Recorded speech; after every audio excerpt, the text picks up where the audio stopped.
This is Kyle Beisner with my AEP880 digital project, Segregation in Schools, Then and Now. Before desegregation, the 1896 Plessy v. Ferguson, where the Supreme Court established separate but equal, ruling racially separate facilities if equal did not violate the Constitution. Many believed over the following years that education was anything but equal, including facilities, teacher training, and student materials. Website that had a timeline for school integration with many important dates. 1940, you can see there that only 30% of Americans believe that white and black should attend the same school. Moving into the 1950s, where we're getting closer to the Brown v. Board of Education ruling, was interested to see a lot of the legislation had to do with blacks trying to attend law school and how states tried to reject them from doing so. Before desegregation, you can see the South obviously required segregation in its schools, where the North forbid it, and a small splattering of states that had no legislations or it was an optional or limited segregation. 1954 was a landmark decision where the Supreme Court ruled that separate schools are inherently unequal.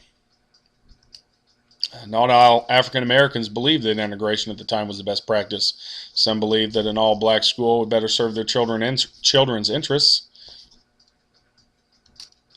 There was obviously much resistance to desegregation, especially in the southern states, where many adopted the Southern Manifesto denouncing the Supreme Court decision and urging southern states to resist integration.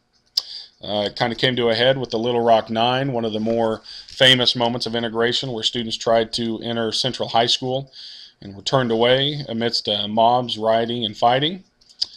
After much legislation, 3 weeks later, U.S. Army troopers escorted the Little Rock Nine into the high school. Some photos from those times in that day, and including a monument now that stands outside commemorating that time. Dates following the Brown v. Board of Education ruling, including the Supreme Court stating that violence or social unrest was not an excuse to not follow the order, and people marching on in Washington, D.C. in favor of integration. As you can see, 23 years later, 62% of Americans now believe that blacks and whites should attend the same school. The 1970s, when you start talking about segregation in schools and desegregation, it's amazing to think that was only 30 years ago that we as a country were still dealing with these issues. In 1988, integrations reached an all-time high. The recent state of segregation in schools was very interesting to study. Many people believe they are more segregated now than they were at the time of Brown v. the Board of Education. African Americans attend schools that are majority poor, and only limited white students attend these schools, whereas a white student attends a school that is 77% white and only 32% poor.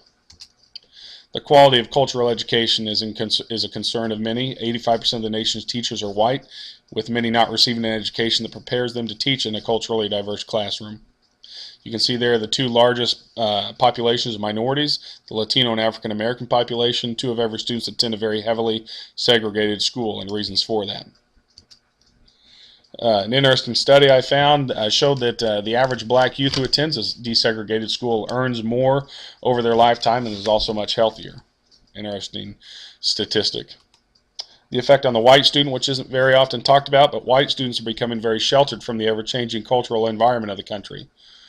Schools are now 44% non-white, but most white students attend a school with a small percentage of minorities. Many solutions are out there. Some that I saw that I think are very good include school choice, where advocates say giving people a choice of schools can help diversify schools in large urban areas and also increase the school's accountability. An increase in diverse teaching staff, increasing people of all color and race to enter the teaching staff, and a better education for teaching candidates, preparing them for the changing landscape of the cultural classroom. The following are resources that I used for this presentation. It was something that really throughout the class kind of sparked my interest that again, we're not that far removed from those times where we did have segregation in schools, and then learning that segregation today in schools is becoming an issue again, and how as educators we can combat that in the future. Thank you.